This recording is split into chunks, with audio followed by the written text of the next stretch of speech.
ரோமர் 9 எனக்கு மிகுந்த துக்கமும் இடைவிடாத மனவேதனையும் உண்டாகியிருக்கிறது. நான் சொல்லுகிறது பொய்யல்ல, கிறிஸ்துவுக்குள் உண்மையை சொல்லுகிறேன் என்று பரிசுத்த ஆவிக்குள் என் மனசாட்சியும் எனக்கு சாட்சியாய் இருக்கிறது. மாம்சத்தின்படி என் இனத்தாராகிய என் சகோதரருக்கு பதிலாக நானே கிறிஸ்துவை விட்டு சபிக்கப்பட்டவனாக வேண்டுமென்று விரும்புவேனே. அவர்கள் இஸ்ரவேலரே. புத்திர சுவிகாரமும் மகிமையும் உடன்படிக்கைகளும் நியாயப்பிரமாணமும் தேவாராதனையும் வாக்குத்தத்தங்களும் அவர்களுடையவைகளே. பிதாக்கள் அவர்களுடையவர்களே. மாம்சத்தின்படி கிறிஸ்துவும் அவர்களில் பிறந்தாரே. இவர் என்றென்றைக்கும் ஸ்தோத்தரிக்கப்பட்டவர், சர்வத்திற்கும் மேலான தேவன். ஆமேன். தேவ வசனம் அவமாய் போயிற்றென்று சொல்லக்கூடாது. ஏனென்றால் இஸ்ரவேல் வம்சத்தார் எல்லாரும் இஸ்ரவேலர் அல்லவே. அவர்கள் ஆபிரகாமின் சந்ததியரானாலும் எல்லாரும் பிள்ளைகள் அல்லவே. ஈசாயின் இடத்தில் உன் சந்ததி விளங்கும் என்று சொல்லி இருக்கிறதே. அதெப்படி என்றால், மாம்சத்தின்படி பிள்ளைகள் ஆனவர்கள் தேவனுடைய பிள்ளைகள் அல்ல, வாக்குத்தத்தத்தின்படி பிள்ளைகள் ஆனவர்களே அந்த சந்ததி என்றெண்ணப்படுவார்கள். அந்த வாக்குத்தத்தமான வார்த்தையாவது, குறித்த காலத்திலே வருவேன், அப்பொழுது சாராள் ஒரு குமாரனை பெறுவாள் என்பதே.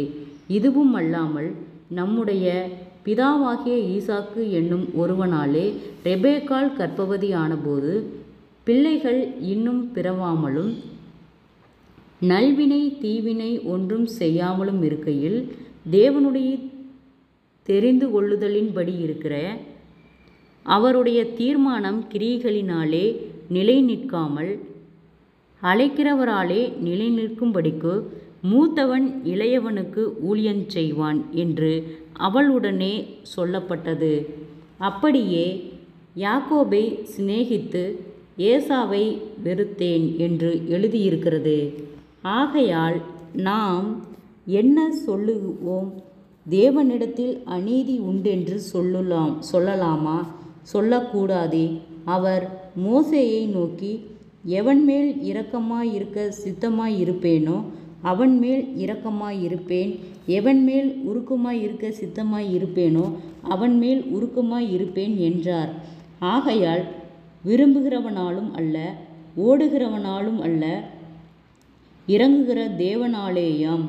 மேலும் என்னுடைய வல்லமையை உன்னிடத்தில் காண்பிக்கும்படியாகவும் என்னுடைய நாமம் பூமியில் எங்கும் பிரஸ்தாபப்படும்படியாகவும் உன்னை நிலைநிறுத்தினேன் என்று பார்வோனுடனே சொன்னதாக வேதத்தில் சொல்லி இருக்கிறது. ஆதலால் எவன்மேல் இரக்கமாயிருக்க சித்தமாயிருக்கிறாரோ அவன்மேல் இரக்கமாயிருக்கிறார், எவன்மேல் கடினப்படுத்த சித்தமாயிருக்கிறாரோ அவனை கடினப்படுத்துகிறார். ஜெபம். கிருபையாய் நேசிக்கிறதான நல்ல தகப்பனே, ஆசீர்வாதமான வேலைக்காய் நன்றி செலுத்துகிறோம். இயேசுவின் நாமத்தினாலே ரோமர் 9வது அதிகாரத்தின் முற்பகுதியை தியானிக்க கொடுத்த தயவுக்காய் நன்றி செலுத்துகிறோம்.